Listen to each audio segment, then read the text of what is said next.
오늘 장을 미리 준비하고 계시는 투자자분들께 모두 바치겠습니다. 오늘 장에서 해당 산업과 모멘텀을 가장 잘 반영해줄 4종목 미리 선별해보고요. 그 안에서도 원픽 종목 제시해드리는 오늘의 투자 두 분과 함께하겠습니다. RBK투자증권 정경민 팀장 그리고 훈훈한 주식 김지훈 대표와 함께합니다. 어서 오세요. 자, 밤사이 뉴욕 증시는 테슬라의 폭등에 힘입어서 나스닥이 1% 넘게 상승을 했습니다. 자, 오늘 장 주목해볼 만한 4종목, 정경민 팀장님은 어떤 종목 가지고 오셨나요? 네, 오늘 첫 번째 종목은 한화 에어로스페이스입니다. 얼마 전에 이게 폴란드군 행사를 보면서 굉장히 좀 개인적으로 가슴 뭉클한 어떤 좀 뜨거운 걸 좀 느꼈는데요. 네. 물론 이제 이 방산 쪽 자본국이 뭐 신경 안 쓴다고 하지만 현재 3분기, 4분기, 하반기에 가장 좋은 실적 신뢰성을 보이는 쪽은 방산 쪽이 아닌가 이렇게 좀 전 파악하고 있고요.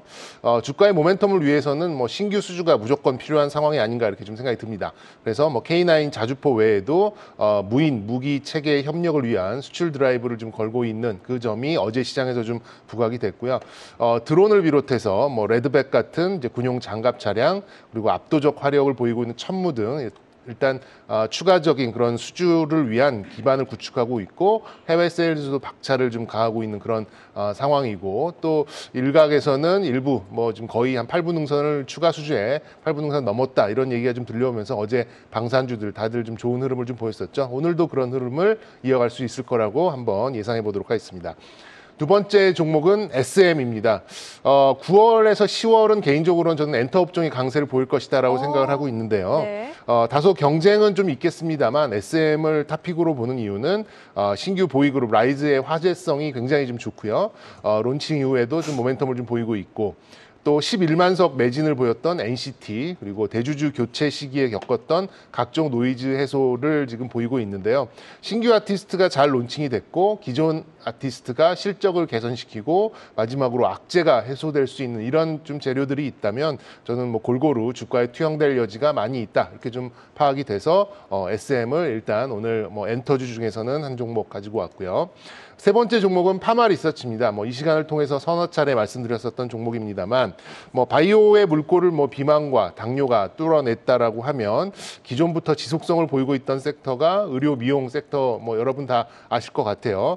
헬스케어 내에서 좀 선호도가 다소 좀 밀리긴 했습니다만 중국을 필두로 인바운드 관광객 증가가 지금 수치적으로 계속 보이고 있고 여기에 따른 시술 확대 그리고 수출 호조까지 보이고 있어서 하반기 실적 레벨 자체를 좀 바꾸고 있습니다. 또 해외 진출이 다양해지면서 멀티플 상향이 좀 가능해지니까요. 뭐 주가 지수가 좀 멈춰 있는 9월, 10월에는 미용 의료 기기 쪽도 다시금 재부각될 수 있겠다라는 생각에서 파마 리서치 또 선정을 해봤고요. 마지막으로는 또 지금 시장 트렌드에 좀 가장 잘 맞는 또 바이오 종목에서 하나 골라봤습니다. 에이프릴 바이오를 오늘 준비해봤고요. 신약 후보 물질 외에 이제 플랫폼을 보유를 했고 또 유의미한 기술 수출 전력까지 있다면 뭐 보통 이런 바이오 업체들이 대부분 5천억 이상의 시가총액을 좀 보여주고 있는데 에이프릴 바이오는 뭐 2천억대 아직 좀 저렴한 위치에 좀 놓여 있습니다. 기존에 뭐 자가 면역 질환 억제제를 라이센스 아웃을 하면서 뭐 이런 기술 수출에 대한 이제 그런 전력도 있고 임상 단계별의 이제 가치 상승과 함께 또 지속성, 그러니까 약물의 지속성을 좀 늘려줄 수 있는 사파 플랫폼을 비만 치료제까지 확장할 가능성도 좀 가지고 있기 때문에 시장 트렌드에 편승할 수 있을 종목으로 하나 에이프릴 바이오까지 오늘 4종목 선정을 해봤습니다. 네, 알겠습니다. 에이프릴 바이오, 파마 리서치, 그리고 SM과 한화 에어로스페이스 4종목 가지고 오셨으니까요. 잠시 후에 원픽 종목 이 안에서 한번 골라보도록 하겠습니다. 이어서 김지훈 대표님이 바라보고 계시는 4종목 들어보도록 하겠습니다. 어떤 종목 가지고 오셨나요? 네, 첫 번째 종목은 주성 엔지니어링입니다. 주성 엔지니어링 단기 좀 주가가 오른 측면에서 밸류에이션 부담은 있지만 하반기에 상반기보다는 좀 실적 가시성이 높고요. 3분기까지는 좀 실적이 주춤할 것 같고 4분기에 좀 대폭 좋아질 것 같습니다. 그 미세 공정이 고도화되면 고도화될수록 얇은 층의 막을 정밀하게 쌓을 수 있는 ALD 장비의 수요가 좀 증가할 것으로 보고 있고요. 당연히 하이닉스발 물량에 대한 기대감을 갖고 있습니다. 그래서 계속 지금 그 고유전율, 하이K 유전율을 쓰는 방향으로 나오고 있기 때문에 그러면 누설 전류를 방지하고 여러 가지 기술적인 진입 장벽과 기술적인 이점을 갖고 있기 때문에 그런 측면에서 ALD 장비 수요가 꾸준히 증가할 거라고 보고 있습니다. 그래서 4분기에 본격적으로 하이닉스발 매출 외에도 중국 메모리 반도체 쪽 매출 수주권이 올해 4분기부터 내년까지 좀 이어질 것으로 보고 있기 때문에 내년까지 실적 모멘텀을 가지고 있고 4분기에는 이 회사가 이제 영업이익률 다시 20%대까지 좀 회복이 될 것으로 보고 있습니다. 그래서 상당히 실적 기대감이 높은 반도체 장비 회사 중에 하나라고 보고 있고요. 그다음에 두 번째 종목은 SPG입니다. 역시나 지금 로봇주 상당히 AI 주랑 더불어서 굉장히 강한데요. 아직 모멘텀이 살아있죠. 그러니까 다음 달 10월 달 두산 로보틱스 신규 상장을 앞두고 로봇 관련된 회사들이 상당히 다 주가가 좋습니다. 그중에 뭐 압도적으로 실적이 찍히는 회사라고 보고 있고요. 올해 아마 연간 4,400억 정도 매출의 영업이 한 300억에서 한 320억 정도를 예상하고 있습니다. 그 로봇에 들어가는 가장 중요한 부품, 로봇에서 부품 비중을 한 35% 정도 차지하는 감속기 관련돼서 SH 소형 정밀 감속기랑 중대형 쪽에 SR 정밀 감속기, 그다음에 유선 감속기 모두 국내에서 양산 가능하고요. 그다음에 레인보우 로보틱스랑 두산 로보틱스도 다 국내 고객사로 확보하고 있는 것으로 알고 있습니다. 2분기는 물론 모터 쪽에서 실적이 좀 나빴습니다. 하지만 하반기로 갈수록 실적이 계속 개선될 거라고 보고 있고 아까 말씀드린 유선 감속기, SH 감속기, SR 정밀 감속기 모두 양산이 가능해서 산업통상자원부에서 소재 부품 장비 으뜸 기업으로 선정될 정도로 기술력을 인정을 받았다. 그래서 계속적으로 로봇에 대한 그 모멘텀이 나오면 나올수록 이 회사는 계속 좀 주목받을 수밖에 없다고 보고 있고요. 세 번째는 포스코 인터내셔널입니다. 액화 천연가스 LNG 이 업스트림 기업으로 도약할 수 있다고 전망이 나오고 있습니다. 최근에 지금 2025년까지 3조 8천억을 투자해서 LNG 밸류체인, 풀 밸류체인을 완성하겠다고 밝혔고요. 지금 미얀마, 호주 말고 지금 말레이시아 쪽 광구랑 인도네시아 광구 쪽에 추가로 개발하면서 천연가스가 2030년까지 2.5 입방비트에 해당할 정도로 약 50% 넘게 확대될 것으로 예상하고 있습니다. 그리고 호주 쪽에 두 개의 생산 가스전에 참여하면서 여기에 대한 기대감도 갖고 있습니다. 그래서 세넥스 에너지 지분 보유를 통해서 가스전 확장에 대한 기대감을 갖고 있다고 말씀드리고 풍력 쪽, 해상풍력 쪽에 전남 신안에 해상풍력 300메가와트급 해상풍력 발전 사업을 추진하고 있고 동해 쪽에서도 해상풍력 프로젝트의 공동개발에 참여하고 있다고 말씀드리겠습니다. 네 번째는 HD 현대 인프라코어입니다. 네, 인도네시아가 지금 석탄, 니켈, 지하 자원이 풍부해가지고 중대형 건설 장비 수요가 꾸준히 증가하고 있습니다. 그래서 2010년부터 작년까지 연평균 9,000대 이상의 건설 기계가 팔리고 있고요. HD 현대 인프라코어가 인도네시아만 작년에 1,000억 넘게 매출을 나면서 사상 최대 매출을 찍었습니다. 그리고 지금 국내 건설 기계 빅3 업체가 북미하고 유럽 시장에 인프라 투자 확대로 중국의 매출이 대폭 감소한 부분을 상당히 벌크업을 하고 있습니다. 이와 더불어서 신흥시장의 자원 채굴, 그다음에 아까 말씀드린 대형 인프라 투자 확대됨에 따라 계속적으로 실적에 대한 모멘텀을 받을 것이라고 보고 있고요. 중국 굴삭기 판매가 전년 대비 45% 이상 감소했음에도 불구하고 북미 시장에서 20% 정도 성장해 나왔고 유럽 시장에서 한 27% 정도 성장해 나왔습니다. 그다음에 동남아 시장에서 역시 20% 가까이 성장해 나오면서 충분히 중국 굴삭기 판매 시장을 회복을 하고 있다. 그렇게 말씀드리겠습니다. 네, 알겠습니다. 네 종목 확인해 봤는데요. 김지훈 대표님께는 테슬라 관련해서 좀 질문을 드려보고 싶습니다. 밤사이 테슬라가 한 주가가 10% 폭등했지만 슈퍼컴퓨터 모멘텀을 갖고 폭등을 했잖아요. 그러면 국내 증시에 대한 영향이 AI와 로봇주 상승의 지속성으로 좀 이어질 수 있을지 아니면 2차 전지주로의 좀 수급 확산이 좀 다시 이어질 수 있을지 궁금하거든요. 어떻게 보세요? 그 말씀 주신 대로 그 도조 컴퓨터에 대한 모멘텀은 사실 2차 전지하고는 크게 연관성은 그쵸? 없다고 보고 있고요. 네. 그래서 아마 모멘텀이 연결된다면 저는 AI 쪽에 연결되는 게 더 크다고 보고 있고요. 사실 테슬라 자체가 계속 말씀드리지만 유럽과 지금 중국에서 지금 시장 점유율이 계속 지금 떨어지고 있습니다. 물론 모델 3랑 모델 Y가 월별 판매량 자체는 늘어나고 있지만 전체 시장 침투율이 굉장히 떨어지고 있어서 저는 오히려 테슬라보다 여타 다른 뭐 GM이라든지 포드라든지 폭스바겐이라든지 스텔란티스, BMW 이런 회사들의 신차 나오는 일정이 좀 더 국내 2차 전지 업체는 더 중요하다고 보고 있습니다. 네, 알겠습니다. 밤사이 나왔던 테슬라 폭등 관련해서도 또 코멘트를 주셨습니다. 계속해서 정경민 팀장님이 픽하신 원픽 종목 들어볼 텐데요. 네 종목 안에서 어떤 종목 픽해 주셨나요? 네, 오늘은 SM을 좀 말씀드릴까 합니다. SM이요. 악재는 해소되고 호재가 계속해서 연속될 수 있다라는 이제 큰 전제를 깔고 좀 말씀드리도록 하겠는데요. 상반기에는 굉장히 그 화제의 중심에 있었던 이제 그런 종목이었죠. 그런데 이벤트의 소멸이 되고 나서 다른 그런 엔터주에 비해서 주가가 좀 잠잠했던 거는 사실이 아닌가 싶습니다.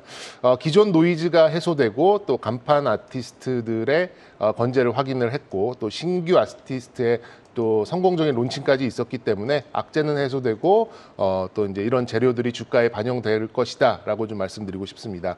일단 이수만 의장의 그늘에서 좀 벗어나면서 체질 개선을 통한 비용 통제가 좀 일어나고 있고요. 또 멀티 레이블 체제로서 다변화에 좀 성공을 하지 않았나 이렇게 좀 보고 있습니다.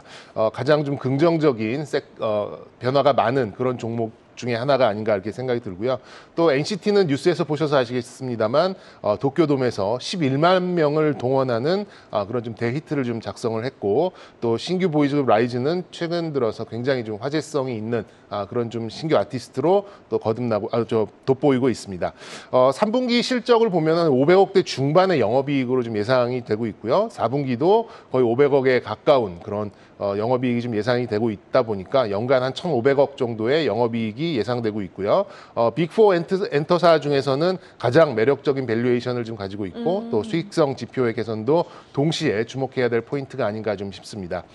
기술적인 포인트까지 쭉 이어서 말씀을 좀 드려보자면 지난 4월 이후부터는 지속적으로 좀 상향되지만 좀 횡보를 보이는 이제 그런 움직임을 보였었는데 수급 주체는 좀 일정하진 않습니다만 8월부터 수급이 신용 잔고는 하락하고 기관과 외국인들의 매수가 좀 연속성을 좀 보이고 있습니다. 지속적으로 저점이 상승하고 있다는 점은 좀 긍정적으로 좀 보고 있고요. 3월 달에 만들었었던 그런 이벤트가 만들었었던 그런 고점까지는 한번 연내에 달성할 수 있지 않을까 기대해 보도록 하겠고요. 매수가는 뭐 현재가 부근 뭐 부담 없을 것 같고 목표가는 16만 원, 손절가는 종가 기준으로 12만 원을 이탈하면 리스크 관리를 하시면 될 것 같습니다. 네, 저는 또 에스파의 신곡이죠. Better Things를 요즘 맨날 듣고 있는데요. 노래 너무 좋더라고요. 일단 뭐 엔터 빅4 기업 중에 가장 매력적인 구간에 와 있다. SM 관련해서는 목표 주가 16만 원까지 도달 가능하다고 말씀해 주셨으니까요. 주가 추이 한번 지켜보도록 하겠습니다. 이어서 김재윤 대표님이 바라보시는 원픽 종목, 어떤 종목 제시해 주시겠습니까? 네, HD 현대 인프라코어인데요. 단기간에 고점 대비 40% 넘게 빠졌거든요. 근데 저는 이 회사 펀더멘탈은 전혀 좀 문제가 없다고 생각하고 있고요. 심지어 어제는 그 우크라이나 재건사가 본격화하겠다고 윤석열 대통령이 그 우크라이나 3조 넘게 지원하겠다고 했거든요. 그거 관련돼서 잠깐 또 모멘텀으로 움직인 바가 있습니다. 저는 사실 그것보다 중요한 건 아까 모두에 말씀드렸듯이 중국 매출 비중이 줄어드는 거를 북미하고 중동, 그다음에 유럽 이 3박자가 잘 갖춰져서 굉장히 인프라 관련된 투자에 아주 직접적인 수혜를 받고 있다고 말씀드릴 수 있을 것 같고요. 신흥시장의 자원 채굴에 당연히 수혜를 받습니다. 그래서 그거에 대한 계속 지금 실적으로 이어지는 부분, 그리고 북미 관련돼서 정부의 인프라 투자 및 일자리 법안 통과 이후에 지금 도로, 철도, 상수도 전력망, 사회기술 시설 투자가 이제 막 본격적으로 시작됐고 내년과 최소 내후년까지 25년까지 지금 프로젝트가 좀 이어질 거란 기대감을 갖고 있습니다. 지금 중국 시장 매출 비중이 16%로 감소했고요. 북미 시장과 유럽 시장의 매출은 지금 40%까지 늘어났습니다. 근데 특히 유럽에서 최근에 독일에 직영 법인을 내세워가지고 독일이 유럽 건설기계 시장의 25% 비중 차지하는데 연간 유럽 시장에서 굴착기랑 휠로더 판매 규모가 15만 대입니다. 그래서 독일의 직접 법인을 통해서 상당히 좀 독일에 대한 기대감도 갖고 있고요. 영국은 또 재미난 게 이 축구 웨일스 국가대표팀 친선 경기에 스폰서로 참여할 정도로 영국에서도 굉장히 LED 광고로 게재하고 영국에서도 활발하게 마케팅 활동을 하고 있습니다. 그래서 영국의 디벨론 굴착기랑 휠로더를 배치하고 있어서 영국이 2위입니다. 유럽에서 이제 매출 규모로 치면 2위인데 영국에서도 상당히 기대감을 갖고 있다. 그래서 아마 현대 그 인프라코가 지금 시장 점유율 3위인데 2위권까지 좀 올라갈 수 있을 것으로 기대하고 있어서 유럽에서요? 네네. 네. 유럽 중에 영국에서 지금 3위인데 지금 2위권으로 올라갈 것으로 기대를 하고 있습니다. 그래서 유럽이 지금 15만 대에서 20만 대 시장이니까 굉장히 큰 시장이어가지고 독일 신규 법인, 그다음에 영국에 대한 모멘텀을 갖고 있다고 좀 말씀드리겠습니다. 네, 구체적인 가격 전략까지 한번 들어볼까요? 네, 그래서 지금 오늘 아마 만약에 조정이 나오면 10,000원 정도 초반에서는 저는 매수가 좀 가능하다고 보고 있고요. 현재가 1,600원이니까 한 10,000원 정도 매수 가능하다고 보고 있고 목표가는 역시나 전고점을 다시 한번 좀 최근에 지금 어제 지금 한 30억 정도 매수가 외국인 기관 동반 순매수가 들어왔거든요. 그래서 다시 좀 전고점을 도전해 보지 않을까. 그래서 목표가는 14,000원을 잡았고 손절가는 9,600원을 좀 짧게 잡았습니다. 네, 지난 7월 말에 14,700원 선 부근까지 터치한 바가 있는데 이 전고점 부근까지 다시 한번 도달이 가능하다. HD 현대인프라코어 오늘장 김지훈 대표님의 원픽 종목이었고요. 정용민 팀장님의 원픽 종목 SM이었습니다. 오늘 두 분과 함께 봤습니다. 말씀 고맙습니다.